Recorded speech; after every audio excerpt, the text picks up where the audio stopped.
ጉባኤ ውስጥ ለአንዳንዶች እንዲህ ብዬ ልናገር፣ ከዚህ ቀን በኋላ ስማችሁ ይቀየራል፣ መንገዳችሁ ይቀየራል፣ አሳዳችሁ ከፊታችሁ ይወልቃል።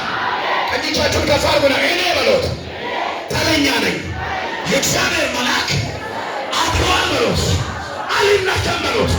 ማኖቸው አሜን አለት ዘራፍ ምሽሰካ ምሽሰካ የእግዚአብሔር ሕሊና በዚህ ጉባኤ ውስጥ አለ።